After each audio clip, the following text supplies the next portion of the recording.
జంతువులలో ప్రవర్తన. జంతువులు వివిధ రకాల ప్రవర్తనను చూపిస్తూ ఉంటాయి. జంతువుల్లో ఉండేటటువంటి ఈ ప్రవర్తనను ఎంతోమంది శాస్త్రవేత్తలు అధ్యయనం చేశారు.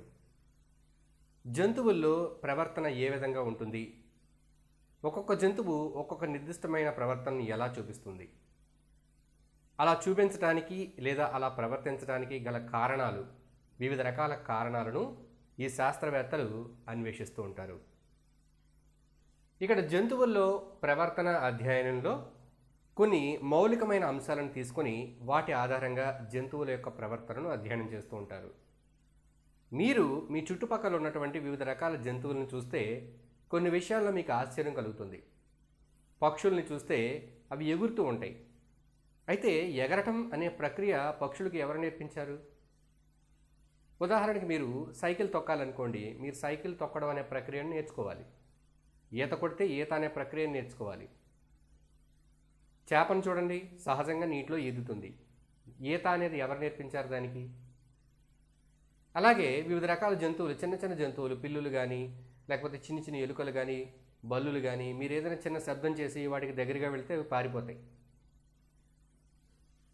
అంటే అవి తప్పించుకుంటున్నాయి. తప్పించుకోవటం అనేటటువంటి ప్రవర్తన వాటికి ఎవరు నేర్పించారు? సీతాకోకచిలుకలు. ఇవి అందంగా ఎగురుతూ ఉంటాయి. ఎగరడం అనేటటువంటి ప్రక్రియను వాటికి ఎవరు నేర్పించారు? అయితే జంతువులు ఈ విధంగా ఎన్నో రకాల ప్రవర్తన చూపిస్తూ ఉంటాయి.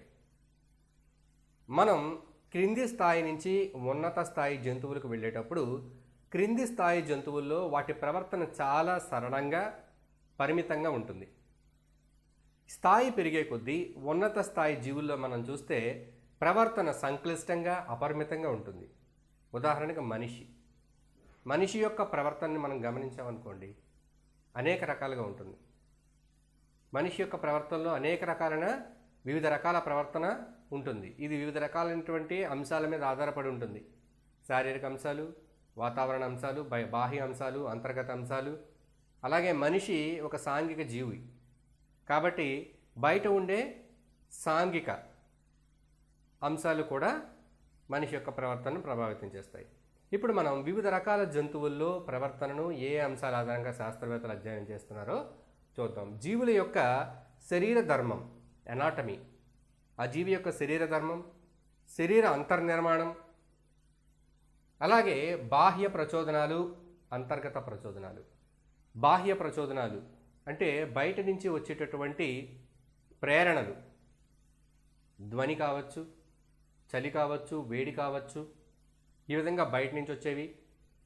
అలాగే అంతర్గత ప్రచోదనాలు, లోపల నుండి వచ్చేటటువంటి వివిధ రకాలైనటువంటి ఎమోషన్స్ కావచ్చు, భయం కావచ్చు, ఆకలి కావచ్చు. ఆకలి పుట్టచ్చు జంతువుకి. ఆకలి పుట్టినప్పుడు అది ఆహారాన్ని వెతుక్కుంటూ వెళ్తుంది, అది దాని ప్రవర్తన. భయం కలిగినప్పుడు వేగంగా పరిగెడుతుంది, అది దాని ప్రవర్తన. అంటే భయం అనే అంశం ఆధారంగా అది వేగంగా పరిగెడుతుంది. ఎందుకు ఈ జంతువు ఇలా ప్రవర్తిస్తుంది అంటే అది అలా ప్రవర్తించడానికి ఒక కారణం ఉంటుంది. ఏమిటా కారణం? అది బాహ్య కారణం కావచ్చు, అంతర్గత కారణం కావచ్చు. మీరు గట్టిగా ఏదైనా చెక్కతో నేల మీద కొట్టారనుకోండి, పెద్దగా శబ్దం వచ్చిందనుకోండి, అక్కడ దగ్గరలో ఉన్న చిన్న చిన్న పక్షులు కానీ కుక్కలు కానీ ఇవన్నీ పరిగెడతాయి. అంటే ఆ శబ్దం అనే ప్రచోదనానికి అవన్నీ కూడా స్పందించి పరిగెట్టడం అనే ప్రవర్తన మనకి చూపిస్తాయి. రుచికరమైన ఆహారాన్ని తీసుకొచ్చి మీరు అక్కడ పెట్టారనుకోండి, బయట అక్కడ దగ్గరలో కుక్కలు ఉంటే ఆ వాసనకి ఆహారం దగ్గరికి వస్తాయి. అవి ఆ వాసనను బట్టి ఆహారం దగ్గరికి వస్తాయి. అంటే వాసన అనే ప్రేరణ ద్వారా అవి ఆ ప్రవర్తనని చూపించాయి. ఈ రకంగా జంతువుల్లో ప్రవర్తన అనే దానికి ఒక ప్రేరణ అనేది ఉంటుంది. అది అంతర్గతం కావచ్చు, బాహ్యం అవ్వచ్చు, దాని యొక్క శరీర ధర్మం ఆధారం కావచ్చు, దాని యొక్క శరీర అంతర్నిర్మాణం ఆధారం కావచ్చు. వీటన్నిటినీ కూడా ఈ జంతు ప్రవర్తన అధ్యయన శాస్త్రవేత్తలు అధ్యయనం చేస్తారు. జంతువుల్లో మనం వివిధ సందర్భాల్లో వివిధ రకాల ప్రవర్తనను మనం గుర్తిస్తాం. ఇక్కడ మొదటగా ఆహారం వెతకటాన్ని మీరు గమనించండి. వివిధ రకాల జంతువులు ఆహారాన్ని ఏ విధంగా వెతుకుతున్నాయి మీకు గమనిస్తే, పిల్లి దాని యొక్క చెవులను మెల్లగా తిప్పుతూ ఎలుకలు వెళ్ళే శబ్దాలను గ్రహిస్తూ ఆహారాన్ని వెతుకుతుంది. ఆ విధమైన ప్రవర్తన మనం పిల్లిలో చూపిస్తాం. దానికి ప్రేరణ ఏమిటి? దానికి ఆకలి వేస్తూ ఉంది. అలాగే వాటి ఆవాసాలని ఎతుక్కోవటం. కొన్ని జంతువులు ఏవైనా గూళ్ళు, తొర్రలు, కన్నాలు, రంధ్రాలు, చీకటిగా ఉండే ప్రదేశాలు, అట్టపెట్టెలు, లేదంటే కుళాయి గొట్టాలు, పాతపడిన గొట్టాలు, బొద్దింకలు వంటి జీవులు ఈ రకంగా వివిధ రకాల ప్రదేశాలను ఎంచుకుంటాయి వాటి ఆవాసానికి, అంటే సురక్షితంగా అవి ఉండడానికి ఒక గూడుని ఎంచుకోవడం జరుగుతుంది. కొన్ని రకాల జంతువులు నిర్మించుకుంటాయి. పక్షుల్లో చూస్తే గూడుని నిర్మించుకుంటాయి అందంగా. గూడు నిర్మించుకోవాలంటే దానికి వనరులు కావాలి. ఏం కావాలి? పుల్ల మొక్కలు, పీచు, ఆకులు, గడ్డి మొదలైనవన్నీ కూడా కావాలి. ఈ జంతువు, ఆ పక్షి అనేది ఆ వనరులను వెతికి తెచ్చుకొని ఒక గూటిని నిర్మించుకుంటుంది. నిర్మించుకునేటటువంటి ప్రవర్తన మనం పక్షిలో చూస్తాం. ఎందుకు? ఒక ఆవాసాన్ని ఏర్పరచుకోవడానికి గూడు కట్టుకోవటం. అలాగే దాని ఆవాసాన్ని ఏర్పరచుకోవడానికి వనరుల్ని వెతుకుతుంది. కావలసిన పదార్థాలని వెతికి తెచ్చుకునేటటువంటి ప్రవర్తనను మనం గమనిస్తాం.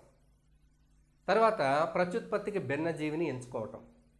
అది ప్రత్యుత్పత్తి జరిపి కొత్త జీవుల్ని పుట్టించడానికి, కొత్త తరాన్ని పుట్టించడానికి వేరొక జీవిని ఎంచుకోవటానికి అది ఒక విధమైన ప్రవర్తనను చూపిస్తుంది. అది కూడా ఒక ప్రవర్తన. అది ఎంచుకుంటుంది ఏ జీవితో అది కలిసి ఒక కొత్త జీవిని ఏర్పాటు చేయాలనేది. అలాగే రక్షించుకోవడం. జంతువులు తమను తాము రక్షించుకోవడంలో వివిధ రకాల ప్రవర్తనలు మనం గమనిస్తూ ఉంటాం. ఏదైనా శబ్దం అయినప్పుడు పారిపోవటం, లేకపోతే దాక్కోవటం. తాబేలు మనం చూసామనుకోండి, దానికి ఏదైనా ఆపద ఏర్పడినప్పుడు దాని యొక్క తల, కాళ్ళు మొదలైనవన్నీ కూడా గట్టిగా ఉండే దాని యొక్క పైన ఉండేటటువంటి డొప్ప లోపలికి కాళ్ళు చేతులు పెట్టుకుని దాన్ని అది కాపాడుకుంటుంది. ఆ పైన ఉండే పెంకు చాలా గట్టిగా ఉంటుంది కాబట్టి దానికి రక్షణ లభిస్తుంది.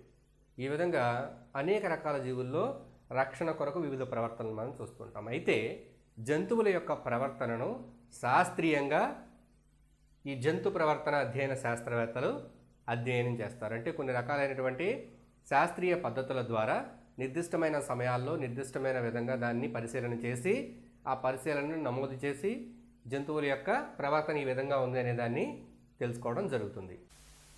జంతువుల యొక్క ప్రవర్తనలో ఉన్నటువంటి రకాలని ఇప్పుడు మనం చూద్దాం. జంతువుల ప్రవర్తనలో ఉన్న ముఖ్యమైన 4 రకాలు: సహజాత ప్రవృత్తి, అనుకరణ, నిబంధన, అనుసరణ, నిబంధన, అనుకరణ.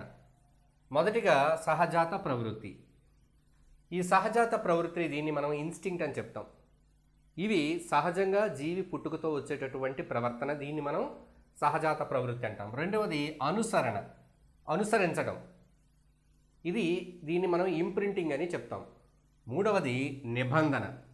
జీవులు ఏదైనా ఒక నిబంధనకు లోబడి దీన్ని నేర్చుకుంటాయి, ఈ ప్రవర్తనని. దీన్ని మనం కండిషనింగ్ అని చెప్తాం. అనుకరణ, వేరే జీవి చేసేదాన్ని అనుకరించడం, చూసి నేర్చుకోవటం. వేరే జీవి చేస్తున్నట్టుగా ఈ జీవి కూడా చేయడం, దీన్ని మనం అనుకరణ, ఇమిటేషన్ అని చెప్తాం. ముందుగా మనం సహజాత ప్రవృత్తి గురించి చూద్దాం. సహజాత ప్రవృత్తి అంటే మనం చెప్పుకున్నాం, సహజంగా పుట్టుకతో వచ్చేటటువంటి లక్షణాలను సహజాత ప్రవృత్తి అంటారు. మనం సృష్టిలో చూసే వివిధ జీవులు, ఇంతకుముందు మనం చర్చించుకున్నట్టు చేపకు ఈత ఎవరో నేర్పవలసిన అవసరం లేదు.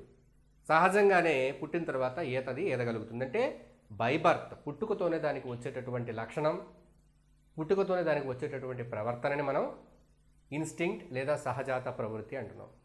బిడ్డ పుట్టగానే ఏడుస్తుంది, ఆకలి వేస్తే ఏడుస్తుంది. ఏడవడం అనేది సహజంగా వచ్చినటువంటి సహజాత ప్రవృత్తి. అలాగే బిడ్డ ఏదైనా తాకిందనుకోండి, నొప్పి కలగగానే ఏడుస్తుంది. ఇది ఒక ప్రతీకార చర్య మాత్రమే కాదు, ఇది ఒక సహజాత ప్రవృత్తి. ఈ విధంగా మనం చూసే అనేకమైనటువంటి జంతువులు సహజంగా పుట్టుకతోనే వాటి యొక్క ప్రవర్తనను పొందేటటువంటి ప్రవర్తన ఏదైతే ఉందో దాన్ని మనం సహజాత ప్రవృత్తి అంటున్నాము. అంటే పుట్టుకతో వచ్చేటటువంటి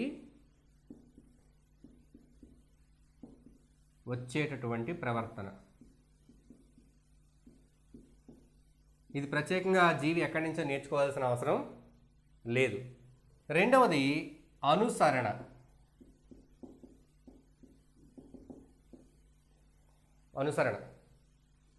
ఈ అనుసరణ అనేదాన్ని మనం పక్షుల్లో కనుక గమనించినట్లయితే, ఈ జీవులు పుట్టగానే ఏ జీవినైతే మొదటిగా చూస్తాయో దాన్నే వాటి తల్లి కింద భావించి దానినే అనుసరిస్తూ పోతాయి. ఉదాహరణకి బాతు పిల్లలు పుట్టగానే మొట్టమొదటిసారిగా ఏ జీవినైతే చూస్తాయో ఆ జీవినే వాటి తల్లి కింద భావించి ఆ జీవి వెనకాలే వెళ్ళిపోవడం జరుగుతుంది. అది జీవి అవ్వచ్చు, జీవం లేని వస్తువు కూడా అవ్వచ్చు కొన్ని సందర్భాల్లో. బాతు పిల్లలు పుట్టగానే వాటికి ఎవరైనా ఒక మనిషి కనిపించాడు అనుకోండి, వాటి ఎదురుగా ఒక మనిషి ఉన్నాడు అనుకోండి, అవి కళ్ళు తెరవగానే ఆ మనిషిని చూస్తే ఆ మనిషినే తల్లిగా భావించి ఆ మనిషి వెనకాలే పోతాయి. బాతు పిల్లలు పుట్టగానే కోడిని చూశాయనుకోండి, ఆ కోడిని తల్లిగా భావించి దాని వెనకాల పోతాయి. ఈ విధంగా జరిగితే అవి పుట్టగానే సహజంగా వాటిని తల్లిని చూసినాయి అనుకోండి, వాటికి ఉపయోగకరంగా ఉంటుంది. తల్లి వాటికి జాగ్రత్తగా ఆహారం వెతకడం వీటన్నిటిలోనూ తీసుకుని వెళ్తుంది. ఒకవేళ అవి గనక తల్లికి బదులుగా ఈ అట్టపెట్టనో దేనైనా చూసినాయి అనుకోండి, అది ఉపయోగకరంగా ఉండదు. ఈ బాతు పిల్లలు ఆ అట్టపెట్టనే అనుసరిస్తూ ఉంటాయి. ఇటువంటి ప్రవర్తనను మనం అనుసరణ అని చెప్తాము. ఇక్కడ ఉదాహరణగా మనం బాతు పిల్లల్లో ఈ అనుసరణను మనం పరిశీలన చేయొచ్చు. మీరు మిగిలిన జంతువుల్లో కూడా ఈ రకమైనటువంటి పరిశీలన మీరు గమనించవచ్చు. మూడవది నిబంధన. నిబంధనల ఆధారంగా జంతువులు చూపించేటటువంటి ప్రవర్తన. మీరు రోజు బడికి పోయేటప్పుడు దారిలో ఏదైనా ఒక కుక్క మీకు కనిపించింది అనుకోండి, అది మీకు ఎటువంటి స్పందన చూపించదు. అదే మీరు ప్రతిరోజు బడికి వెళ్ళేటప్పుడు దారిలో ఉండే ఆ కుక్కకి ఏదైనా ఒక బిస్కెట్ పెట్టారనుకోండి, ఒకరోజు, 2 రోజు, 3వ రోజు, 4వ రోజు మీరు దానికి కనిపించినప్పుడు మీరు దానికి ఏ ఆహారం పెట్టకపోయినా అది మిమ్మల్ని చూసి తోక ఊపడం మొదలు పెడుతుంది. అంటే మిమ్మల్ని చూసి తోక ఊపడానికి గల నేరుగా ఉన్న సంబంధం ఏమిటి? ఆహారం దానికి ఇచ్చినప్పుడు తోక ఊపితే దానికి ఒక సంబంధం ఉంది. అంటే అది మిమ్మల్ని చూసినప్పుడు మీరు ఆహారం ఇస్తారు అనేటటువంటి ఆలోచనలు అది ఉంటుంది కాబట్టి తోక ఊపుతుంది. ఈ రకంగా కొన్ని నిబంధనల ఆధారంగా జీవులు వాటికి స్పందించడం, దానికి సంబంధించిన ప్రవర్తనని చూపించడం జరుగుతూ ఉంటుంది.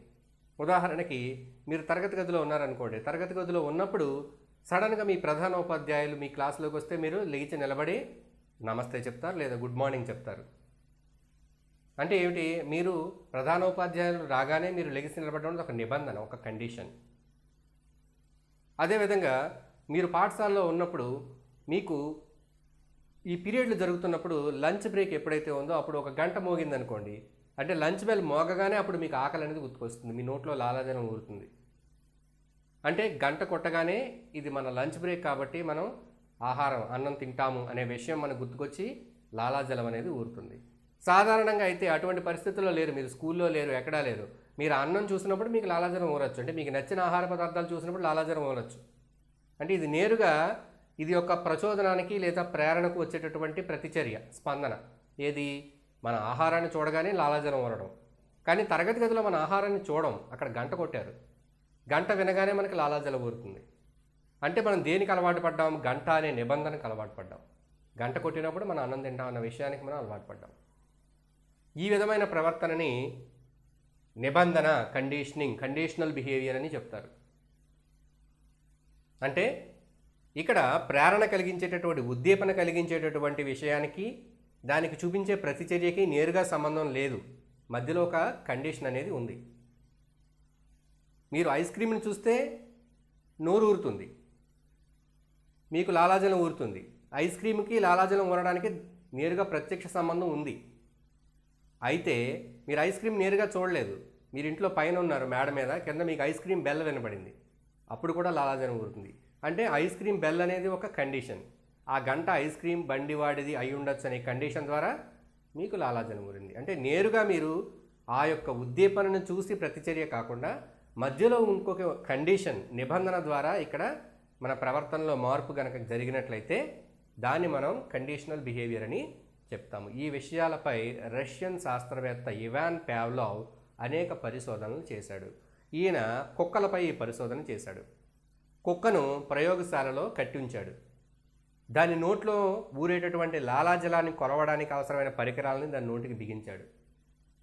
బిగించినప్పుడు కుక్కకి ప్రతిరోజు ఒక నిర్దిష్టమైన సమయానికి ఒక వ్యక్తి వచ్చి ఆహారం ఇచ్చేలా ఏర్పాటు చేశాడు. ఆహారాన్ని చూడగానే కుక్క నోట్లో లాలాజలం ఊరింది. ప్రతిరోజు ఇదే జరుగుతూ ఉంది.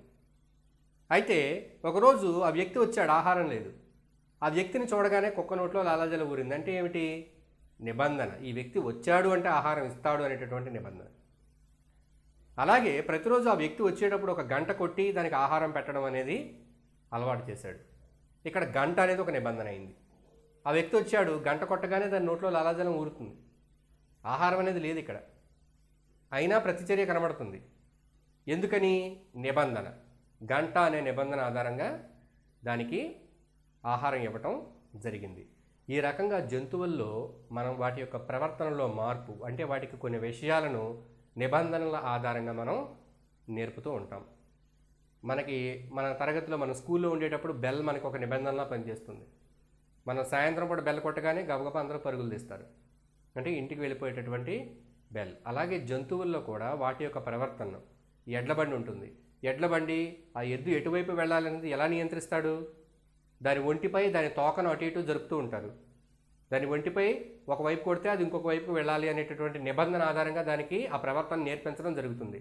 దాని ఆధారంగానే అది ఆ జంతువు అనేది ప్రవర్తించడం జరుగుతుంది. అదేవిధంగా కుక్కలకు కూడా కొన్ని రకాల నిబంధనల ఆధారంగా వాటికి కూడా ట్రైనింగ్ అనేది, శిక్షణ అనేది ఇవ్వటం జరుగుతుంది. ఆ నిబంధన జరిగినప్పుడు అది దానికి సరిపడినటువంటి ప్రవర్తనను చూపించడం జరుగుతుంది. ఈ నిబంధనను మనం మరొక ఉదాహరణలో పరిశీలన చేయొచ్చు. జంతువులు ఇవన్నీ కూడా పొలాల్లో, ఈ పంట పొలాల్లో మేసేయకుండా, పంటను పాడు చేయకుండా ఉండడానికి చుట్టూ కంచె వేస్తారు. దీనికి విద్యుదీకరణ చేస్తారు, అంటే కరెంటు పెడతారు. ఈ కరెంటు పెట్టడం ద్వారా ఒక్కొక్కసారి ఈ జంతువులు కనుక ఆ కంచెను తాకితే స్వల్ప విద్యుత్ శక్తి వాటిని తాకుతుంది, విద్యుద్ఘాతం, కరెంట్ షాక్ లైట్గా తగులుతుంది, విద్యుద్ఘాతం. అవి నేర్చుకుంటాయి ఏమిటి, కంచెను కనుక తాకినట్టయితే విద్యుద్ఘాతం తగులుతుంది అనేది. కొన్ని రోజుల తర్వాత అందులో ఆ విద్యుత్ ఏదైతే ఉందో ఆ విద్యుత్ సప్లైని మనం ఆఫ్ చేసినప్పటికీ కూడా ఈ జంతువులు దాని దగ్గరికి పోవు. ఎందుకని? తాకితే విద్యుద్ఘాతం తగులుతుంది అనేటటువంటి నిబంధన ద్వారా. అంటే ఇటువంటి ప్రతిచర్యలను మనం కండిషనల్ రెస్పాన్సెస్ అని చెప్తాము. వీటిని మనం కొన్ని విధాలుగా ఈ రకంగా ఉపయోగించుకుంటున్నాం. జంతువులను ట్రైన్ చేయడానికి, జంతువుల నుంచి అవి వస్తువులను లేదా పంట పొలాలను పాడు చేయకుండా ఉండడానికి ఈ రకంగా మనం ఈ పరిజ్ఞానాన్ని వినియోగించుకుంటున్నాం. ఇక నిబంధన తర్వాత 4వది అనుకరణ. దీన్ని మనం ఇమిటేషన్ అని చెప్తాము. ఈ అనుకరణ అనేది ముఖ్యంగా మనం మనుషుల్లో చూస్తూ ఉంటాం. ప్రతి మనిషి, మీరు చూసినట్లయితే ఈ ఆధునిక ప్రపంచంలో ఉన్న ప్రతి మానవుడు కూడా తనకి ఒక నిర్దిష్టమైన శైలి ఉండాలని అభిప్రాయపడతాడు. కొంతమంది తమకు నచ్చిన వారి శైలిని అనుకరిస్తూ ఉంటారు. సినిమా నటులు కానీ, క్రికెట్ ప్లేయర్లు కానీ, సింగర్లు కానీ, ఇలా ఎవరైతే వాళ్ళకు నచ్చిన నాయకుడు కానీ వాళ్ళని అనుకరణ చేస్తారు. అంటే వాళ్ళ యొక్క వస్త్రధారణ, తల దూకోవటం, మాటలు మాట్లాడే విధానం, వాళ్ళ యొక్క ముఖ కవళికలు, చేతుల ద్వారా చూపించేటటువంటి హావభావాలు, ఇవన్నీ కూడా అనుకరిస్తూ ఉంటారు. మనుషులు ఎదుటి వ్యక్తులని అనుకరించడం ద్వారా నేర్చుకుంటారు. పిల్లలు కొన్ని సందర్భాల్లో తల్లిదండ్రులను వాళ్ళు అనుకరిస్తూ ఉంటారు. అంటే తల్లిదండ్రులు ఏ విధంగా మాట్లాడుతూ ఉన్నారో అదేవిధంగా మాట్లాడి అనుకరణ చేయడం అనేది జరుగుతుంది. ఈ రకంగా మనుషుల్లో అనుకరణ అనేది చాలా ఎక్కువగా ఉంటుంది. అయితే చాలామంది శాస్త్రవేత్తలు ఈ అనుకరణ అనే ప్రవర్తన కేవలం మనుషుల్లో మాత్రమే ఉందని భావించారు. అయితే తరువాతి కాలంలో కోహ్లర్ అనే శాస్త్రవేత్త చింపాంజీలను అధ్యయనం చేశాడు. ఈయన అధ్యయనం చేసి చెప్పిన విషయం ఏంటంటే మనుషుల్లోనే కాకుండా చింపాంజీలలో కూడా ఈ విధమైనటువంటి అనుకరణ అనేది ప్రవర్తన ఉంది అని గమనించాడు. కొన్ని రకమైన చింపాంజీలు ఏదైనా పండును అందుకోవడానికి ప్రయత్నించినప్పుడు ఆ పండు అందనంత ఎత్తులో ఉంటే అవి కొన్ని టెక్నిక్స్ను ఉపయోగించేటివి. అంటే కర్రలు తీసుకుని కొట్టడం, రాళ్ళు విసరటం, అలాగే కింద పడిన పళ్ళను చేతితో కాకుండా ఒక పొల్ల గుచ్చి తినడం, ఇటువంటి చర్యలు చేసినప్పుడు ఒక చింపాంజీ ఏ విధమైనటువంటి కొత్త పద్ధతుల్లో దాన్ని చేసిందో మరొక చింపాంజీ కూడా దాన్ని చూసి అనుకరించేటటువంటి విధానాన్ని ఈయన పరిశీలనలో గమనించాడు. తద్వారా ఏం చెప్పాడు ఈయన, కేవలం మనుషుల్లో మాత్రమే కాకుండా జంతువుల్లో కూడా ఈ అనుకరణ, ఇమిటేషన్ అనేది ఉందని చెప్పాడు. అందుచేత జీవుల్లో ముఖ్యంగా పరిశీలించినటువంటి ప్రవర్తన 4 విధాలుగా ఉంది. సహజాత ప్రవృత్తి, అనుసరణ, నిబంధన, అనుకరణ. సహజాత ప్రవృత్తి అంటే సహజంగా పుట్టుకతో వచ్చేటటువంటి ప్రవర్తన. అనుసరణ అంటే పుట్టగానే కదులుతున్నటువంటి జీవి లేదా వస్తువు దేన్నైతే చూస్తాయో దాన్నే తల్లిగా భావించి దాన్ని ఫాలో అవ్వటం. బాతుల్లో, కోడిపిల్లలో గమనించేటటువంటిది అది అనుసరణ. 3వది నిబంధన. ఏదైనా ఒక నిర్దిష్టమైన నిబంధనకు లోబడి ప్రతిచర్యలను చూపించడం, కండిషనల్ రెస్పాన్సెస్. అనుకరణ, ఇతర జీవులను అనుకరించడం, అవి ఏ విధంగా చేస్తున్నాయో ఆ విధంగానే చేయడం, దీన్ని అనుకరణ అంటారు. ఈ జంతువుల ప్రవర్తనలో ఇప్పుడు మనం మానవుల ప్రవర్తన గురించి చూద్దాం.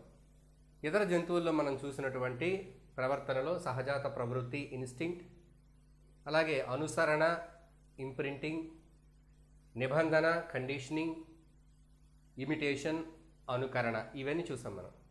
మానవుల్లో ముఖ్యంగా సహజాత ప్రవృత్తి, అనుకరణ, నిబంధన ఈ మూడిటి మనం గమనిస్తూ ఉంటాం.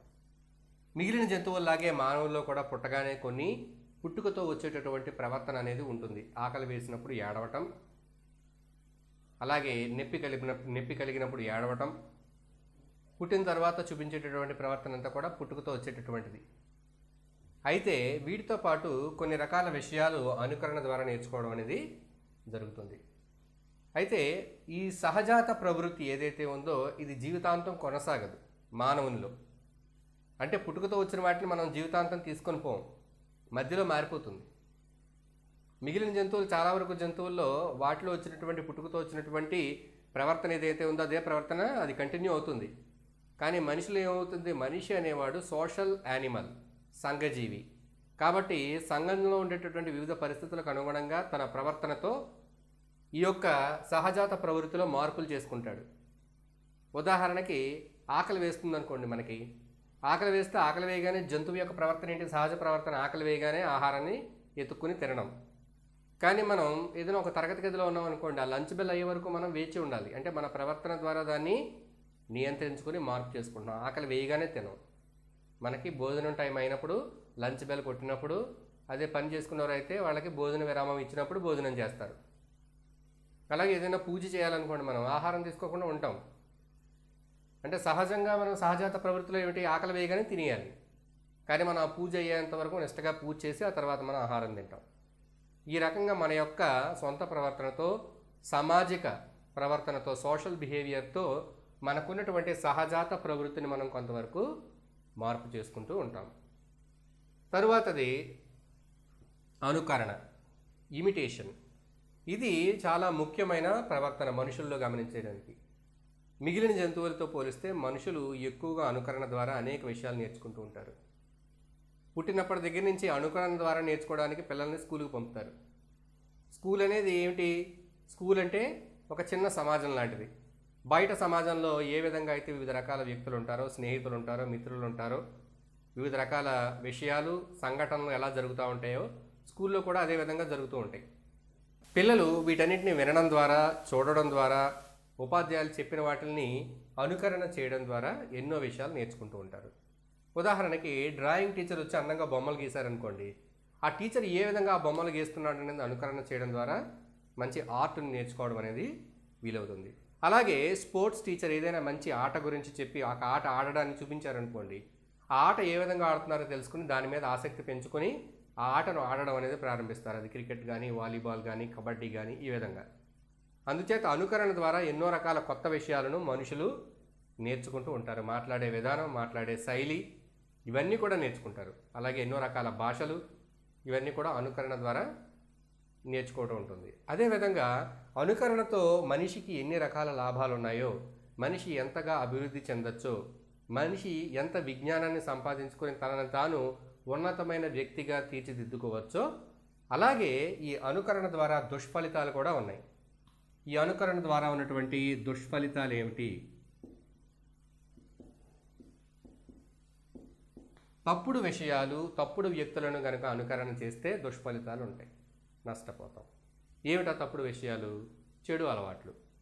కౌమార దశలో ఉన్నప్పుడు కొంతమంది స్నేహితుల యొక్క ప్రభావంతో చెడు అలవాట్లు, పొగ త్రాగటం, పొగాకు నమలటం, ఇటువంటి చెడు అలవాట్లు ఏవైతే ఉన్నాయో వాటిని కూడా అనుకరణ, ఇది కూడా అనుకరణ ద్వారానే నేర్చుకుంటారు. మంచి అనుకరణ ద్వారా నేర్చుకుంటాం, చెడు కూడా అనుకరణ ద్వారా నేర్చుకుంటాం. కానీ అనుభవంతో టీచర్లు కానీ, పెద్దలు కానీ విషయాలు చెప్తారు. ఏమిటి? ఈ విధమైన ప్రవర్తనను ఏర్పరచుకుంటే మంచి జీవన శైలిలోకి వెళ్తారు, మంచి జీవితం ఉంటుంది. ఈ విధమైన ప్రవర్తన అలవర్చుకుంటే చెడ్డ జీవితం, జీవితంలో కష్టాలు, బాధలు, అనారోగ్యం, అనేక రకాలైనటువంటి అవమానాలు పొందుతారని. ఈ అనుభవంతో చెప్పిన విషయాలు మనం తీసుకున్నాం అనుకోండి, మన ప్రవర్తనలో ఇటువంటి చెడ్డ విషయాలు, చెడ్డ వస్తువుల అనుకరణ అనేది మనం తప్పించుకోగలుగుతాం. ఈ విధంగా చేయడం వల్ల నష్టం ఉంది. చెడ్డ వ్యక్తుల్ని అనుకరించడం ద్వారా వాళ్ళు చెప్పిన విషయాలను వాళ్ళు ఏ విధంగా చేస్తున్నారో చెడ్డ పనులు అదే విధంగా మనం చేయడం ద్వారా మనం నష్టపోతాం, దుష్ఫలితాలు పొందుతాం. అదే మంచి వ్యక్తులను అనుకరించడం ద్వారా, ఉపాధ్యాయులను, పెద్దలను, వాళ్ళు చేసే మంచి పనులను అనుకరించడం ద్వారా మంచి ప్రవర్తనను అలవాటు చేసుకుంటాం. తరువాతది నిబంధన. నిబంధనలు అనేవి మనిషి ఉపయోగించుకొని వీటి ద్వారా కొన్ని రకాలైనటువంటి వ్యాపార సూత్రాలను అభివృద్ధి చేసుకుంటూ ఉంటారు. నిబంధన ఆధారంగా. ఉదాహరణకి మనం ఏదైనా ఒక వస్తువును కొనాలి. అది ఒక ఫేస్ పౌడర్ కానీ, లేదా మన ఒంటికి ఉపయోగించే సబ్బు కానీ, తలకు ఉపయోగించే షాంపూ కానీ మొదలైన వస్తువు. అయితే ఆ వస్తువు మనం కొనాలి అన్నప్పుడు మనకి ప్రేరణ కలగాలి ఆ వస్తువు కొనడానికి. అంటే ఆ వస్తువు యొక్క అవసరత మనకు ఉండాలి. అలా లేనప్పుడు మనం ఆ వస్తువుని కొనలేం. అయితే ఇక్కడ నిబంధన ఆధారంగా ఈ అడ్వర్టైజ్మెంట్స్ ఏవైతే ఉన్నాయో, ప్రకటనలు ఏవైతే ఉన్నాయో అవి రూపొందిస్తూ ఉంటారు. ఏమిటా నిబంధన? మనం ఎంతగానో అభిమానించే సినీ తార కానీ, క్రికెట్ ప్లేయర్ కానీ ఆ వస్తువుని ఉపయోగిస్తూ మనకి కనబడతాడు. ఈ విధంగా కనబడడం ద్వారా మనకి ఇక్కడ ఒక నిబంధన ఏర్పడుతుంది. అంటే అతను వినియోగిస్తున్నాడు కాబట్టి మనము వినియోగించవచ్చు అనేటటువంటి నిబంధన. అప్పుడు మనం 10 రకాల్లో ఎంచుకోవాల్సి వస్తే మనం నమ్మేటటువంటి, మనం అభిమానించేటటువంటి, మనం ఇష్టపడేటటువంటి వ్యక్తి దేనినైతే వాడుతూ ఉన్నట్టుగా చూపిస్తున్నారో దానినే వాడడం అనేది జరుగుతుంది. అంటే ఈ విధంగా ఇది ఒక కండిషన్ లాగా ఉపయోగపడుతుంది. అందుచేత వ్యాపార ప్రకటనలు రూపొందించేటప్పుడు అందులో ఉండేటటువంటి ప్రకటనలు కానీ, అందులో ఉండే విజువల్స్ కానీ, ఆ ప్రకటనలో వచ్చేటటువంటి వ్యక్తులు కానీ మనపై ప్రభావం చూపించి ఒక నిబంధనగా పనిచేసి మనం దానికి స్పందించే విధంగా, మనం దాని వైపుగా ప్రవర్తించే విధంగా చేయడం అనేది జరుగుతుంది. ఈ రకంగా మనుషుల్లో నిబంధన ఆధారంగా కూడా మన ప్రవర్తన అనేది ఉంటుంది. అలాగే మనుషుల్లో ఉండేటటువంటి ఈ నిబంధన ఆధారంగా ఇంకొక ఉదాహరణ కూడా మనం చూద్దాం. అదేమిటంటే ఆఫర్స్. మనం ఏ వ్యాపారంలో చూసినా, అంటే బట్టల దుకాణాలు కానీ, వస్తువులు కానీ, ఎలక్ట్రానిక్ సామాన్లు కానీ, ఇంట్లో ఉపయోగించే నిత్యావసరాలు కానీ, వీటన్నిటికీ కూడా ప్రతి షాప్లోనూ, ప్రతి అమ్మకందారుడి నుంచి మనం ఈ ఆఫర్స్ అనే మాటను వింటూ ఉంటాం. ఈ ఆఫర్ అనేది చాలా ముఖ్యమైన నిబంధన వ్యాపారం నిర్వహించడంలో. మనం ఏదైనా ఒక వస్తువు కొందామని వెళ్తాం. ఈ వస్తువు ధర 10 రూపాయలు అనుకోండి. 10 రూపాయలు పెట్టి ఈ వస్తువు కొంటాం. అయితే అక్కడ ఒక నిబంధన ఉంటుంది. ఇంకొక 10 రూపాయలు పెట్టి మీరు ఇంకొక వస్తువును కొంటే, అదే వస్తువు ఇంకొకటి కొంటే మీకు ఇంకొకటి ఉచితంగా వస్తుంది అనే ఆఫర్ ఉంటుంది. ఈ ఆఫర్ అనేది ఒక నిబంధన. మనకు అవసరమైనది ఎన్ని? ఒకటే. కానీ ఈ నిబంధన ఆధారంగా మనం ఏం చేస్తున్నాం? ఎన్ని కొంటున్నాం? మనం 3 కొంటున్నాం. అదేవిధంగా ఏదైనా ఒక వస్తువు కొన్నాం అనుకోండి. ఆ వస్తువు కొంటే మనకి ఈ వస్తువు పెద్దగా అవసరం లేదు. మనం ఎక్స్ అనే వస్తువు కొనడానికి వెళ్ళాం. అయితే ఇక్కడ వై అనే వస్తువు కూడా ఉంది. ఈ ఎక్స్ అనే వస్తువు మనం కొనడానికి వెళ్ళినప్పుడు ఈ వై అనే వస్తువు కొంటే మనకి ఒక కారు లక్కీ డ్రాలో తగులుతుందని ఒక ఆఫర్ అనేది ఉంటుంది. మనకు కేవలం ఎక్స్ ఒకటే అవసరం. కానీ ఇక్కడ నిబంధన ఏంటి? లక్కీ డ్రాలో కారు వస్తుంది కాబట్టి వై కూడా మనం కొనడం జరుగుతుంది. దీని ద్వారా మనం అవసరం లేకపోయినా ఈ 2 కూడా కొంటాం. ఎందుకు అనుకుంటున్నాం? మన అవసరాన్ని బట్టి వస్తువును కొనట్లేదు, ఒక నిబంధన ఆధారంగా. ఆ నిబంధన ఏమిటి? ఈ ఆఫర్ అనే నిబంధన ఆధారంగా మనం కొనుగోలు చేయడం అనేది జరుగుతుంది. అందుచేత ఈ అమ్మకందారులు ప్రకటనల ద్వారా కానీ, ఇటువంటి ఆఫర్ల ద్వారా కానీ కొన్ని రకాల నిర్దిష్టమైన నిబంధనలను పెడతారు. ఈ నిబంధనల ఆధారంగా మనం దానికి అనుగుణంగా ప్రవర్తించడం జరుగుతుంది. వాటికి మనం ఆకర్షితులై దాని అనుగుణంగా ప్రవర్తించడం జరుగుతుంది. ఈ జంతువుల యొక్క ప్రవర్తనను అధ్యయనం చేయడానికి కొన్ని రకాల పరిశోధనలు చేస్తూ ఉంటారు ఈ జంతు ప్రవర్తన అధ్యయన శాస్త్రవేత్తలు. వీళ్ళు జంతువులను ఎక్కడ పరిశోధన చేస్తూ ఉంటారు? జంతువుల యొక్క ప్రవర్తనను అధ్యయనం చేయడానికి మనం క్షేత్రంలో అయినా చేయొచ్చు, లేదా ప్రయోగశాలలో అయినా కూడా చేయొచ్చు. అయితే అన్ని రకాల జంతువుల యొక్క ప్రవర్తనను మనం ఈ ప్రయోగశాలలో పరీక్షించడం అనేది చాలా కష్టం. పరిశీలన మనం చేయలేం. ఎందుకంటే కొన్ని రకాల జంతువులు వాటి సహజ వాతావరణంలో ఏ విధంగా ఉంటున్నాయి, మిగిలిన జీవులతో ఏ విధంగా వాటి యొక్క కమ్యూనికేషన్, సమాచార మార్పిడి ఏ విధంగా ఉంది, ఏ రకమైన సంకేతాలు ఇచ్చుకుంటూ ఉన్నాయి, ఏ విధమైన జీవనాన్ని గడుపుతూ ఉన్నాయి మొదలైన విషయాలను మనం, మొదలైనటువంటి ప్రవర్తనను మనం ఈ ప్రయోగశాలలో మనం గమనించలేం. సహజమైన వాతావరణంలో అంటే క్షేత్రంలో, ఫీల్డ్, క్షేత్రంలో ప్రవర్తన పరిశోధన. సాధారణంగా మనుషులు జంతువులు రెండింటిని మనం పోల్చుకున్నప్పుడు జంతువుల యొక్క ప్రవర్తనను అధ్యయనం చేయడం కొంతవరకు సులువు మనుషులతో పోలిస్తే. మనుషుల యొక్క ప్రవర్తనను అధ్యయనం చేయడం చాలా కష్టమైనటువంటి పని. ఎందుకంటే మనుషులు ఈ జంతువులతో పోలిస్తే చాలా ఎక్కువ మానసిక పరిణితి, తెలివితేటలు కలిగి ఉంటారు. మనుషుల ప్రవర్తనకు కారణం వెతకడం చాలా కష్టం. ఎందుకంటే అనేక నిబంధనలకు లోబడి వాళ్ళ యొక్క ప్రవర్తన అనేది ఉంటుంది. అందుచేత మనుషుల ప్రవర్తనను అధ్యయనం చేయడం చాలా కష్టమైన పని. మరి జంతువుల యొక్క ప్రవర్తన అధ్యయనం చేయడానికి ఒకవేళ క్షేత్రంలో కనుక మనం అధ్యయనం చేయాలంటే ఈ ప్రవర్తనను అధ్యయనం చేసే శాస్త్రవేత్తలు ఎన్నో రోజుల కాలాన్ని వెచ్చించాల్సి ఉంటుంది. ఒక రసాయన శాస్త్ర పరిశోధన అనుకోండి, ప్రయోగశాలలో మనం ఏవో కొన్ని రసాయనాలు తీసుకుని కలుపుతాము, దాని రిజల్ట్ మనకి వెంటనే వస్తుంది, 10 నిమిషాల తర్వాత, అరగంట తర్వాత వస్తుంది. దాన్ని బట్టి మనం పరిశోధన పూర్తి చేస్తాం. కానీ జంతువుని పరిశీలించాలి, దాని ప్రవర్తనను తెలుసుకోవాలి అంటే దీనికి చాలా టెక్నాలజీ కావాలి, వాటి ప్రవర్తనను రికార్డ్ చేసేటటువంటి పరికరాలు కావాలి, శబ్దాలను రికార్డ్ చేసే పరికరాలు కావాలి, కదలికలను రికార్డ్ చేసే పరికరాలు కావాలి. అలాగే ఆ క్షేత్రంలో ఈ పరిశోధకుడు ఆ క్షేత్రంలో జంతువుతో పాటు నివసించాలి, తద్వారా మాత్రమే దాని యొక్క ప్రవర్తనను అధ్యయనం చేయగలుగుతాడు. అందుచేత ఇది చాలా సంక్లిష్టమైన పని. ఎన్నో రోజుల సమయం వెచ్చించాలి, ఎన్నో కష్ట నష్టాలకు ఓర్చుకుని ఈ పరిశీలన అనేది చేయాల్సి ఉంటుంది. క్షేత్రంలో పరిశీలించేటప్పుడు కొన్ని రకాలైనటువంటి పద్ధతులను వీళ్ళు ఉపయోగిస్తారు. ఇందులో ఒకటి ట్యాగింగ్. ట్యాగింగ్ అంటే ఒక సమూహంలో ఉండేటటువంటి కొన్ని రకాల జంతువులు, ఈ జంతువులు అనేవి వలసలు పోతూ ఉంటాయి, ఒక చోట నుంచి మరొక చోటకు పోతూ ఉంటాయి. ఈ విధంగా పోయేటప్పుడు అవి ఎక్కడి నుంచి ఎక్కడికి వలసపోతున్నాయి, ఈ జంతువులన్నింటినీ ఎలా ఫాలో అవ్వగలుగుతారు? అందుచేత కొన్ని రకాల జంతువులను గుర్తించి వాటికి కొన్ని పరికరాలను కడతారు, ట్యాగ్ చేస్తారు. ప్రస్తుతం ఉన్న టెక్నాలజీ, అందుబాటులో ఉన్న టెక్నాలజీ ద్వారా GPS లేదా GPRS, గ్లోబల్ పొజిషనింగ్ సిస్టమ్ ద్వారా మనం మైక్రో చిప్పులను ఉపయోగించి ఆ మైక్రో చిప్పును కనుక మనం ఏదైనా ఒక జంతువుకి ట్యాగ్ చేసినట్లయితే శాటిలైట్ల ఆధారంగా ఆ జంతువు ఏ డైరెక్షన్లో, అంటే ఏ దిక్కుకి ఎంత దూరం ప్రయాణిస్తుంది, అది ప్రస్తుతం ఎక్కడుంది, అది ఎక్కడి నుంచి ఎటువైపుగా పోతుంది మొదలైన విషయాలను ట్రాక్ చేసి తెలుసుకునేటటువంటి పరికరాలు, టెక్నాలజీ అందుబాటులో ఉన్నాయి. అలాగే ట్యాగింగ్తో పాటు జంతువుల యొక్క శబ్దాలు. కొన్ని సందర్భాల్లో ఏదైనా ఆపద వచ్చినప్పుడు ఒక జంతువు గేంకరిస్తుంది, అరుస్తుంది, అది మిగిలిన జంతువులకు చేరుతుంది, అవి కూడా తప్పించుకుంటాయి పరిగెట్టి. అంటే ఆపద వచ్చినప్పుడు ఏ విధమైన శబ్దాలను ఉత్పత్తి చేస్తున్నాయి. కాకికి ఎక్కడైనా ఆహారం దొరికిందనుకోండి, అది కేకలు వేస్తుంది, మిగిలిన కాకులన్నీ వస్తాయి. ఒక కాకి చనిపోతే అది మరొక కాకి చూసి దాన్ని కేకలు వేస్తుంది, మిగిలిన కాకులు వస్తాయి. అంటే కాకి ఆహారాన్ని చూసినప్పుడు వేసేటటువంటి శబ్దము, వేరొక కాకి చనిపోయినప్పుడు చూస్తే చేసేటటువంటి శబ్దము రెండు ఒకటేనా? అందులో తేడాలు ఉన్నాయా?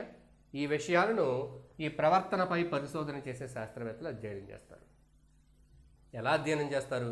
ఆ శబ్దాలను రికార్డు చేయాలి, రికార్డు చేసిన శబ్దాలను విని తెలుసుకోవాలి తేడాలు ఏమున్నాయని. ఈ రకంగా పరికరాలను, టెక్నాలజీలను, పద్ధతులు, ట్యాగింగ్ వంటి పద్ధతులను ఉపయోగించి క్షేత్రంలో జంతువుల యొక్క ప్రవర్తనను అధ్యయనం చేయడం జరుగుతుంది. కొన్ని రకాల జంతువులు, చిన్న చిన్న జంతువులు, చేమలు, బొద్దెంకలు, ఎలుకలు మొదలైన వాటి ప్రవర్తనను మనం ప్రయోగశాలలో పరిశీలన లేదా పరిశోధన చేసి తెలుసుకోవచ్చు. ఇక్కడ మనం ఒక ఉదాహరణ చూద్దాం, కృత్యం. అంటే ప్రయోగశాలలో ప్రవర్తనను ఏ విధంగా అధ్యయనం చేయొచ్చో ఒక కృత్యంను చూద్దాం. ఇప్పుడు మనం ప్రయోగశాలలో జంతువుల యొక్క ప్రవర్తన అధ్యయనం చేయడానికి ఒక కృత్యం చూద్దాం. ఇక్కడ మనం కొన్ని బొద్దింకలతో ఒక ప్రయోగం చేయడానికి ప్రయత్నిద్దాం. ముందుగా మనం చతురస్రాకారంలో ఉన్నటువంటి ఒక పెట్టెను తీసుకుని కార్డుబోర్డు సహాయంతో పెట్టెను 4 గదులుగా విభజించాలి. ఈ 4 గదులుగా విభజించిన తర్వాత ఇక్కడ 2 గదులకు వెలుతురు ఉండేలాగా చిన్న చిన్న రంధ్రాలు చేయాలి గోడకి. ఇప్పుడు ఇందులోకి వెలుతురు అనేది ప్రసరిస్తుంది. ఈ 2 గదుల్లోకి వెలుతురు. ఈ 2 గదులు కూడా చీకటిగా ఉన్నాయి. ఇవి 2 చీకటిగా ఉన్నాయి, ఇవి 2 వెలుతురుగా ఉన్నాయి. ఇప్పుడు మనం కొద్దిగా దూది తీసుకుని ఆ దూదిని తడపాలి, తడి దూది.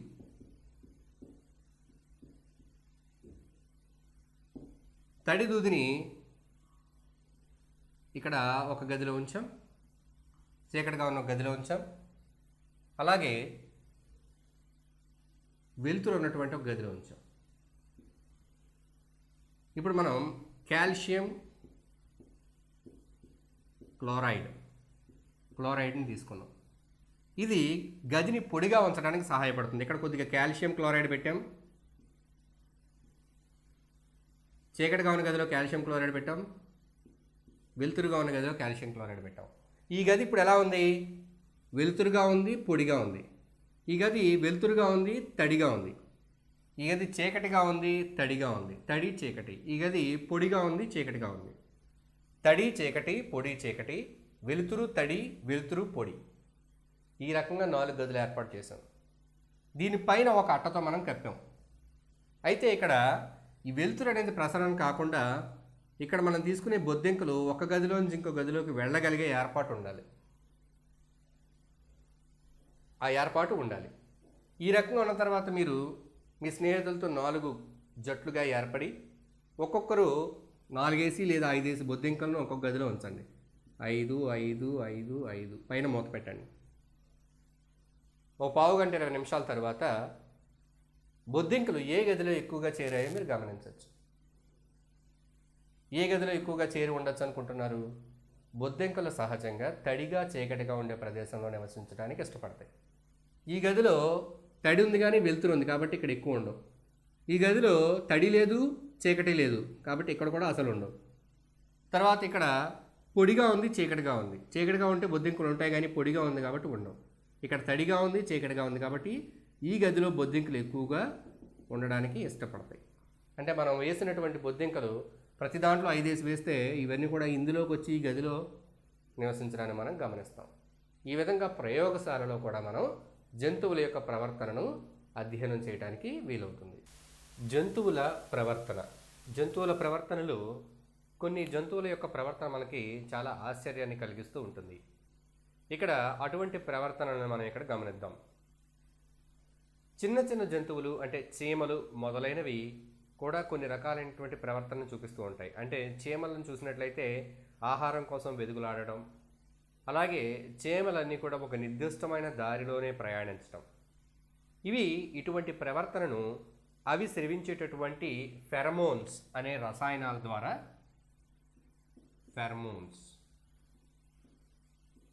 అనేటటువంటి రసాయనాల ద్వారా ఇవి చేయగలుగుతాయి. ఇక ఉన్నత స్థాయిలో ఉన్న జీవులు లేదా జంతువులను మనం గమనిస్తే వాటి యొక్క ఇంటలెక్చువల్ అంటే తెలివితేటలు, వాటి యొక్క తెలివితేటలతో వివిధ రకాల ప్రవర్తనను చూపించడం అనేది జరుగుతుంది. కుక్కలు వాసన చూడటం, వాసన చూసి ఆహారాన్ని పసిగట్టడం మనం గమనిస్తుంటాం. అలాగే ఇక్కడ మనం జంతువుల యొక్క ఇంటలెక్చువల్ స్కిల్స్, వాటి యొక్క తెలివితేటలతో చేసేటటువంటి ప్రవర్తనను గమనిస్తే ముఖ్యంగా ఇందులో మనం పక్షులు గూడు కట్టడం అనేది మనల్ని ఎంతగానో ఆకర్షిస్తూ ఉంటుంది. మీరు పల్లెటూరులో కనుక ప్రయాణం చేసినట్లయితే చెట్లను మీరు గమనిస్తే తోటల్లో ఉండే చెట్లలో ఈ పక్షులు అనేవి రకరకాల గూళ్ళు కడుతూ ఉంటాయి. ఇవి చాలా అందమైన గూటిని నిర్మించుకుంటూ ఉంటాయి. ఈ గూటిని నిర్మించాలంటే దానికి కావాల్సిన వనరులు పొల్లలు కానీ, పీచు కానీ, గడ్డి కానీ, ఆకులు కానీ ఇవన్నీ కూడా ఏరుకుని తీసుకుని రావాలి. అలాగే ఈ తీసుకొచ్చిన వాటిని ఒక కుప్ప కింద పోసేస్తే దాని గూడు తయారవదు. ఆ పక్షి యొక్క గూడు తయారవ్వాలంటే పక్షి దాన్ని అల్లాలి. అంటే గూడు అల్లుకునేటటువంటి నేర్పరితనం దానికి ఉండాలి. పక్షుల్లో ఒక ఉదాహరణగా నేతగాని పక్షి, వేవర్ బర్డ్ గనక మనం గమనించినట్లయితే ఈ వీవర్ బర్డ్ ఏం చేస్తుందంటే దాని గూడుని 3 ఆకులతో నిర్మించుకుంటుంది. ఇలాగా ఈ ఆకులను పైన ప్రక్కల్లోని ఆకుల నుంచి వీటిని సన్నని పీచు వంటి పదార్థాన్ని తీసుకొచ్చి కాడలతో కుడుతుంది. ఇలాగా కుట్టి ఈ విధంగా గూడు తయారు చేసుకొని ఇందులో నివసిస్తుంది పక్షి. ఈ రకంగా నివసిస్తుంది.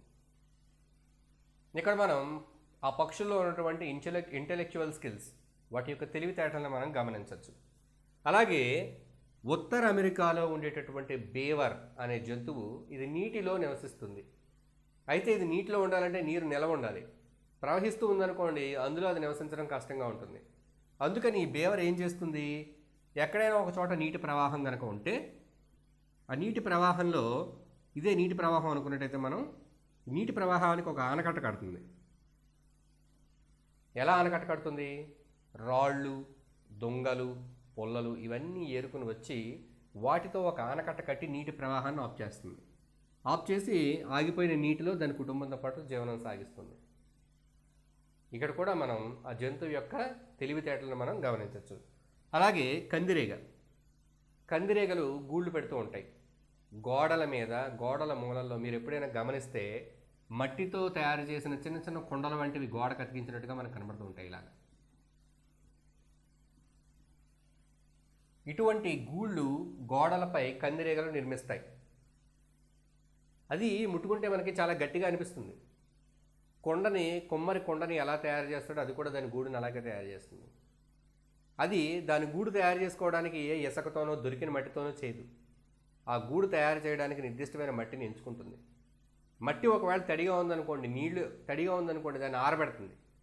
తడిగా ఉన్న మట్టిని ఆరబెట్టి దాన్ని సరైనంత మోతాదులో తేమ ఉన్నప్పుడు ఉండలుగా చేసి గూడు చేస్తుంది. పొడి మట్టి అనుకోండి, దాని మీద నీళ్లు జల్లి దాన్ని తడిగా తయారు చేస్తుంది. అంటే దానికి కావలసిన నిష్పత్తిలో మట్టిని కలుపుకొని గూడును చాలా గట్టిగా నిర్మించుకుంటుంది. దానికి ఆహారం దొరికిందనుకోండి, ఏమైనా లార్వాలు దొరికితే వాటిలోకి విషం ఎక్కించి ఆ లార్వాలను తెచ్చి ఈ గూట్లో పెడుతుంది కందిరీగ. తర్వాత ఆ ఆహారం మీద గుడ్లు పెడుతుంది. ఈ గుడ్లు పొదిగి లార్వాలు బయటకు వచ్చినప్పుడు ఆ ఆహారాన్ని తిని అవి పెరుగుతాయి.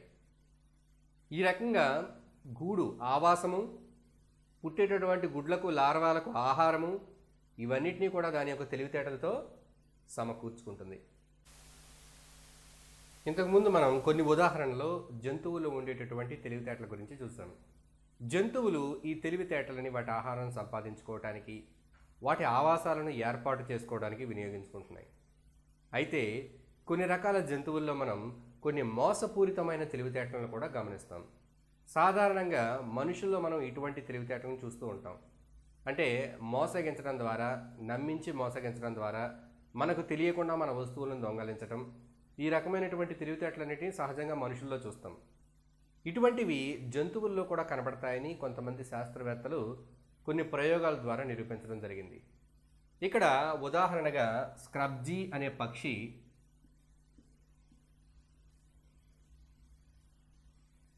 ఈ స్క్రబ్జీ అనేటువంటి పక్షి ఏదైతే ఉందో, ఇది ఆహారాన్ని సంపాదించుకున్న ఆహారాన్ని మరొక స్క్రబ్జీ పక్షి యొక్క సమక్షంలో దాచిపెడుతుంది.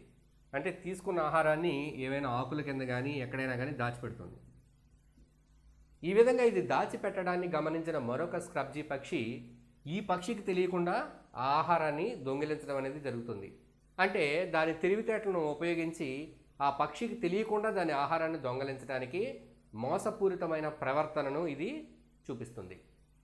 ఇటువంటి తెలివితేటలను కూడా ఈ జంతువుల్లో ఉంటాయనేది ప్రయోగపూర్వకంగా తెలుసుకున్నారు. అలాగే ఇంకొక ఉదాహరణలో ఉడుతలు కనుక మనం చూసినట్లయితే, ఈ ఉడుతలు ఇంచుమించు ఇదే విధమైన తెలివితేటలను ప్రదర్శిస్తూ ఉంటాయి. ఉడత ఏదైనా ఆహారాన్ని పొందినప్పుడు ఆహారాన్ని తీసుకెళ్ళి దాచిపెడుతుంది. మనం గమనిస్తాం, చేతిలో ఆహారాన్ని, దానికి ఏమైనా నట్ కనుక దొరికినట్లయితే అవి పట్టుకుని పరిగెట్టి దాన్ని ఒక చోట గొయ్యి తీసి అందులో దాచిపెడుతుంది. అయితే ఈ ఉడత దాని ఆహారాన్ని ఎవరైనా దొంగిలిస్తారు అనే అపోహ, అనే ఆలోచనతో ఒకసారి ఆహారాన్ని దాచిపెడుతుంది, రెండవసారి, మూడవసారి 4-5 చోట గోతులు తీసి ఉత్తిగా మట్టి ఆకులు వేసి కప్పెడుతుంది. అంటే ఆహారాన్ని దాచిపెడుతున్నట్టుగా మోసం చేస్తుంది. దీని ఆహారాన్ని గమనించే పక్షి కానీ వేరే జంతువైనా కానీ అది కన్ఫ్యూజన్కి గురవుతుంది, సందిగ్ధతకు గురవుతుంది.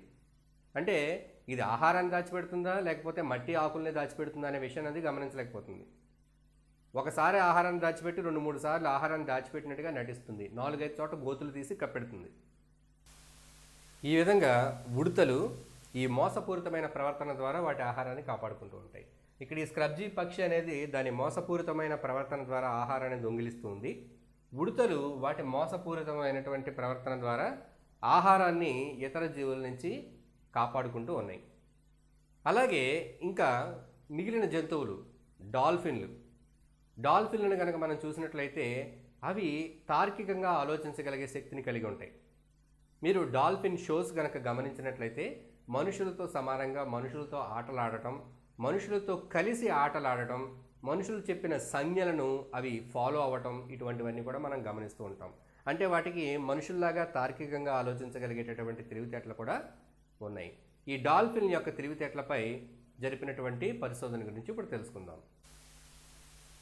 అలాగే మనం ఇక్కడ చర్చించుకున్నట్టుగా కొన్ని రకాల జంతువులు తార్కికమైన ఆలోచన శక్తిని కూడా కలిగి ఉంటాయి. ఉదాహరణగా డాల్ఫిన్లు.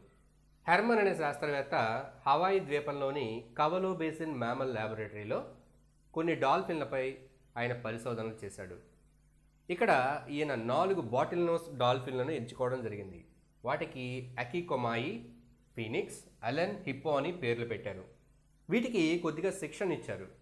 ఏమిటంటే ఈ డాల్ఫిన్లు శబ్దాలను గ్రహించి ఆ శబ్దాలను అవి అనుసరించేలాగా, అలాగే కొన్ని సంజ్ఞలను ఇవి అనుసరించేలాగా శిక్షణ ఇవ్వడం జరిగింది. అంటే ఇక్కడ మనం ఈ డాల్ఫిన్లు వాటి పేర్లను గుర్తుంచుకుంటాయి. దేనిని పిలిస్తే అదే వస్తుంది. అంటే పేర్లను గుర్తుంచుకునేలా శిక్షణ ఇవ్వబడింది. అలాగే ప్రత్యేక సాంకేతిక భాషను అర్థం చేసుకునేలాగా, సాంకేతిక భాష అంటే సంజ్ఞల ద్వారా, సైగలు చేయడం ద్వారా దానికి అర్థమవుతుంది. ఏమిటా సైగలు? మూసిన పిడికిలి చూస్తే ఈ విధంగా మూసిన పిడికిలి చూపిస్తే ఆ డాల్ఫిన్లన్నీ కూడా ఒక తొట్టి దగ్గరికి వెళ్తాయి. ఎత్తిన చేతులు చూపిస్తే, ఈ రకంగా 2 చేతులు ఎత్తి చూపిస్తే ఆ తొట్టిలో ఉన్న బంతి దగ్గరికి వెళ్తాయి. ఎత్తిన ఒక చేయి చూపిస్తే ఆ బంతిని తీసుకుని రమ్మన్నట్టుగా అర్థం చేసుకుని బంతిని తీసుకొస్తాయి. ఇక్కడ చెప్పినటువంటి సైగలు ఏవైతే ఉన్నాయో ఇవి 3 వరుసగా చేస్తే 3 పనులు వరుసగా చేస్తాయి. అంటే మూసిన పిడికిలి, ఎత్తిన చేతులు, ఒక చెయ్యి, ఈ 3 సైగలు ఒక వరుసలో చేస్తే డాల్ఫిన్లు ఆ తొట్టి దగ్గరికి వెళ్ళి ఆ బంతిని తీసుకుని అవి తీసుకొస్తాయి ఎవరైతే సైగ చేశారో వాళ్ళ దగ్గరికి. అలాగే ఈ సంజ్ఞలన్నింటినీ కూడా రివర్స్లో చేశారనుకోండి, అంటే ముందుగా ఒక చెయ్యి ఎత్తి, తర్వాత 2 చేతులు ఎత్తి, తర్వాత పిడికిలు బిగిస్తే ఈ బంతిని తీసుకెళ్ళి తొట్టిలో వేయడం, అంటే రివర్స్ ఆర్డర్లో కూడా చేయటం అనే దాన్ని చూపించాయి. దీన్ని బట్టి ఇవి సాంకేతిక భాష, అంటే సంజ్ఞల ద్వారా, సైగల ద్వారా చేసేటటువంటి ఈ సైగలను, ఆ భాషను కూడా ఇవి అర్థం చేసుకుని దానికి అనుగుణంగా ప్రవర్తించగలిగిన తెలివితేటలను కలిగి ఉన్నాయి. అలాగే ఈ డాల్ఫిన్లు వాటి పేర్లను గుర్తుపెట్టుకుంటాయి ఏలల ఆధారంగా. ఒక్కొక్క డాల్ఫిన్ను ఒక్కొక్క ఏల శబ్దంతో పిలిచేవారు. ఆ ఈల ఎంత పొడవుంది, ఎంత తీవ్రతతో ఉన్నది అనేది ఆధారంగా వాటి పేరు గుర్తుంటాయి. ఆ వేల వేసినప్పుడు మనం ఏ డాల్ఫిన్ ఉద్దేశించి ఏల వేసామో ఆ ఏల వేసినప్పుడు మిగిలిన డాల్ఫిన్లని దాని వంక చూస్తాయి. అంటే దీనిని వీళ్ళు పిలుస్తున్నారు అని అవి కూడా అర్థం చేసుకుంటాయి. ఆ పేరు కలిగిన డాల్ఫిన్ మాత్రమే కాకుండా ఈ డాల్ఫిన్కి ఏల సంబంధించిందన్న విషయాన్ని మిగిలిన డాల్ఫిన్లు కూడా అర్థం చేసుకుని దాని వైపు చూస్తాయి. ఈ రకంగా ఏల శబ్దాన్ని బట్టి కూడా వాటి పేర్లునవి గుర్తుంచుకొని మనుషులతో ఈ విధమైనటువంటి ఈ సమాచార మార్పిడి అనేది జరిపి మనం చేసినటువంటి సంజ్ఞల ఆధారంగా అవి ప్రవర్తించడం అనేది జరుగుతుంది. ఇటువంటి తెలివితేటలను ఈ డాల్ఫిన్లు కలిగి ఉన్నాయనేది ప్రయోగపూర్వకంగా హెర్మన్ అనే ఆయన నిరూపించారు. ఇప్పుడు ఇంకొక జంతువు గురించి మనం తెలుసుకుందాం. ఇంతకుముందు డాల్ఫిన్లకు ఏ విధంగా శిక్షణ ఇస్తే అవి ఏ విధమైనటువంటి ప్రజ్ఞను ప్రదర్శించాయి అనేది తెలుసుకున్నాం. అలాగే ఇక్కడ అలెక్స్ అనేటటువంటి ఒక ఆఫ్రికన్ గ్రే క్యారెట్, బూడిద రంగు చిలుక, ఆఫ్రికన్ బూడిద రంగు చిలుక అది చూపించినటువంటి ప్రజ్ఞ, అది నేర్చుకున్నటువంటి విషయాలు, అది చూపించిన ప్రవర్తన గురించి ఇక్కడ మనం తెలుసుకుందాం. 1977లో ఇర్విన్ పెప్పర్బర్గ్ అనే ఆయనకు ఒక ఆఫ్రికన్ గ్రే ప్యారెట్ అనేది ఈయనకు ఇవ్వడం జరిగింది. ఈయన ఈ ప్యారెట్కు కొన్ని శిక్షణలు ఇచ్చాడు. ఏమిటి? దానికి కొన్ని పదాలు నేర్పించడం జరిగింది ఇర్విన్. సుమారుగా దీనికి 100 పదాలు నేర్పించి ఆ పదాలతో అది సొంతంగా వాక్యాలు చేసుకోగలిగేలా ఆయన దానికి శిక్షణ ఇచ్చాడు. ఈ ఆఫ్రికా గ్రే ప్యారెట్ ఆ 100 పదాలను నేర్చుకుని వాటితో వాక్యాలను చేయగలిగింది. అలాగే కొద్ది రోజుల తర్వాత ఈ ప్యారెట్ పోలికలు, తేడాలను గమనించడం కూడా నేర్చుకుంది. ఇతను దీనికి ఒక పసుపు రంగు గిన్నె ఇచ్చాడు. అలాగే పసుపు రంగు చెప్పను కూడా ఇచ్చాడు. ఈ రెండు ఇచ్చి ఈ రెండిటికి మధ్యలో ఉన్న పోలిక ఏమిటంటే పసుపు అని, తేడా ఏమిటి అంటే షేప్, అంటే ఆకారం తేడా ఉందని గుర్తించింది. అంటే తేడాలను, సారూప్యాలను కూడా ఈ చిలక గుర్తించడం అనే నైపుణ్యాన్ని పొందింది. అలాగే ఈ చిలుక ఈ ఆకారాల గురించి, రంగుల గురించి, పోలికలు, తేడాల గురించి ఇతర చిలుకలకు కూడా శిక్షణ ఇవ్వగలిగేది. ఒకవేళ అవి తప్పుగా పలికినాయి అనుకోండి, తప్పుగా చేస్తే వాటికి సూచనలు కూడా ఇచ్చేది, ఇది తప్పు అనేది. ఈ విధమైనటువంటి ప్రజ్ఞను ఇది ప్రదర్శించింది. అలాగే దీనికి వివిధ రకాల ఫలాలు ఇచ్చినప్పుడు, అంటే యాపిల్ ఇచ్చినప్పుడు ఈ యాపిల్ పండుని ఇది బ్యానరీ అని పిలిచేది. అంటే ఈ యాపిల్ పండు దానికి రుచికి బనానా లాగా, రంగుకి యాపిల్ లాగా అనిపించింది. అందుచేత ఈ రెండింటిని కలిపి బ్యానరీ అనే పదాన్ని ఉపయోగించడం జరిగింది. అంటే రెండు విషయాలను కలిపి ఒక కొత్త దాన్ని మనం సృష్టించినట్లయితే దాన్ని సృజనాత్మకత అని అంటారు. ఇక్కడ ఉన్నటువంటి ఆఫ్రికా గ్రే ప్యారెట్ అనేది అటువంటి సృజనాత్మకతను కూడా ప్రదర్శించడం. సృజనాత్మక ప్రదర్శించడం అంటే తెలివితేటలో అది ఉన్నత స్థాయి. ఇటువంటి ఉన్నత స్థాయి ప్రజ్ఞను కూడా ఈ యొక్క ఆఫ్రికా గ్రే ప్యారెట్ అనేది కనబరిచింది. అలాగే ఇది ఎన్నో అంకెలు నేర్చుకుంది, ఎక్కాలు కూడా నేర్చుకుంది. దీని జీవిత కాలంలో 7వ ఎక్కం వరకు కూడా నేర్చుకుంది ఈ ఆఫ్రికన్ గ్రే ప్యారెట్. ఈ విధంగా జంతువుల్లో ప్రజ్ఞ అనేది ఉంటుంది, తెలివితేటలు అనేవి ఉంటాయి. శిక్షణ ఇవ్వడం ద్వారా అవి అధికమైనటువంటి ప్రజ్ఞను, తెలివితేటలను ప్రదర్శించడాన్ని మనం గమనిస్తాం. మీరు ఎప్పుడైనా సర్కస్ను కనుక చూసినట్లయితే సాధారణంగా జంతువుల్లో ఉండే ప్రవర్తన కంటే కూడా భిన్నమైన ప్రవర్తన మీరు గమనిస్తారు. మనుషుల యొక్క సైగలను అర్థం చేసుకుని ఎన్నో రకాల ఫీట్లు చేయడం మీరు గమనిస్తారు. సర్కస్లో కుక్కలు, చిలుకలు, అలాగే ఏనుగులు, గుర్రాలు, సింహాలు, పులులు, ఎలుగుబంట్లు, ఇవన్నీ కూడా వివిధ రకాల ఫీట్లను చేయడం మీరు గమనిస్తారు. వీటన్నిటికీ ఒక నిర్దిష్టమైన శిక్షణ ఇవ్వడం ద్వారా వాళ్ళు చేసేటటువంటి ఆ ట్రైనర్ ఎవరైతే ఉన్నారో వాళ్ళు చేసేటటువంటి ఆ సైగలను అర్థం చేసుకుని దానికి అనుగుణంగా అవి ప్రవర్తించడం అనేది జరుగుతుంది. అయితే కొన్ని సందర్భాల్లో జంతువులను ఇబ్బంది పెట్టి ఈ రకమైన శిక్షణ జరుగుతుందన్న ఉద్దేశంతో చాలా వరకు జంతువులకు ఈ విధంగా శిక్షణ ఇవ్వడం, వాటి చేత విన్యాసాలు చేయటం, వీటిపై కొన్ని చట్టాలు తేవడం జరిగింది. అందుచేత ఈ విధంగా చేయడాన్ని కొంతవరకు తగ్గించారు. అయితే వాటిలో ప్రజ్ఞను అర్థం చేసుకోవడానికి శాస్త్రవేత్తలు ల్యాబొరేటరీలో ఈ విధమైన ప్రయోగాలు చేయడం ద్వారా, అంటే వాటికి ఎటువంటి ఇబ్బంది, హాని కలిగించకుండా సహజమైన వాతావరణంలో కొన్ని ప్రయోగాలు చేయడం ద్వారా అవి ఏ విధమైన ప్రజ్ఞను కనబరుస్తున్నాయనే పరిశీలన అనేది చేయొచ్చు. సహజంగా మనం ఎటువంటి శిక్షణ ఇవ్వకుండా కూడా జంతువుల్లో ఎన్నో రకాల భావోద్వేగాలు ఉంటాయి, ఎమోషన్స్ అనేవి ఉంటాయి. కోపం ఉంటుంది, ఆకలి, ప్రేమ, ఇవన్నీ కూడా జంతువుల్లో మీరు గమనిస్తారు. మీరు పెంపుడు కుక్క ఉందనుకోండి, మీరు ఉదయం బయటికి స్కూల్కి కానీ ఆఫీస్కి కానీ వెళ్ళి వచ్చిన తర్వాత అది తోక ఊపుతూ మీకు మీ దగ్గరకు ప్రేమగా వస్తుంది. అలాగే ఒక ఆవు గనక పొలానికి వెళ్ళింది అనుకోండి, పొలం నుంచి రాగానే ప్రేమగా దూడని నాకుతుంది. అంటే ప్రేమ అనే భావాన్ని అది వ్యక్తపరుస్తుంది. ఈ రకంగా జంతువుల్లో కూడా ఈ భావాలు అనేవి ఉంటాయి. అదేవిధంగా కొన్ని సందర్భాల్లో కొన్ని జంతువులు ప్రత్యేక ప్రవర్తన చూపిస్తాయి రక్షణ కోసం. పాముని తోక కానీ ఏదైనా తొక్కితే అది బుస కొడుతుంది. అంటే అది దాన్ని రక్షించుకోవడానికి, భయపెట్టి దాని నుంచి అది ప్రాణహాని నుంచి అది రక్షించుకోవడానికి. కుక్కలు అనేవి మనం కొడితే, రాళ్లతో కొడితే మురుగుతాయి, మీద పడి పీకుతాయి కూడా. అంటే ఏంటి, అది రక్షించుకోవడం, దాన్ని రక్షించుకోవడానికి అది చూపించేటటువంటి ప్రవర్తన. అలాగే కొన్ని జంతువులు దుర్వాసనను వెదజల్లుతాయి. తస్మానియన్ డెవిల్ అనేటటువంటి జంతువు దుర్వాసనను వెదజల్లుతుంది. అంటే దాని శత్రువు నుంచి అది కాపాడుకోవడానికి ఆ విధంగా చేస్తుంది. అలాగే క్రూర జంతువులన్నీ కూడా గాండ్రిస్తాయి, ఏనుగులు గేంకరిస్తాయి.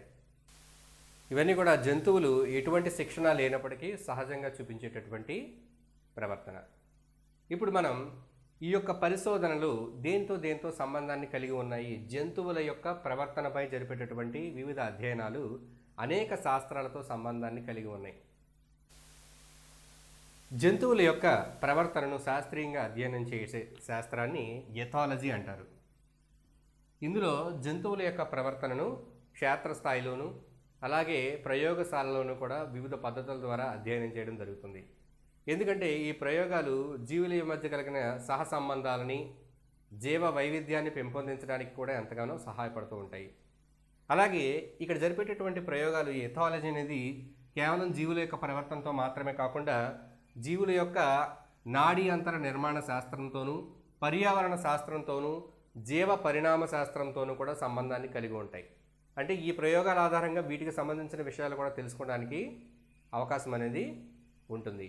వీటికి సంబంధించి ఇటువంటి ప్రయోగాలు జరిపినటువంటి శాస్త్రవేత్తల్లో డచ్కు చెందినటువంటి నికోలస్ టింబర్జీన్, అలాగే ఆస్ట్రియాకు చెందిన కొనార్డ్ లారెంజ్, కార్ల్ వాన్ ఫ్రిష్, వీళ్ళు అనేక పరిశోధనలు జరపడం ద్వారా వీరికి 1973లో నోబెల్ బహుమతి బహుకరించడం జరిగింది.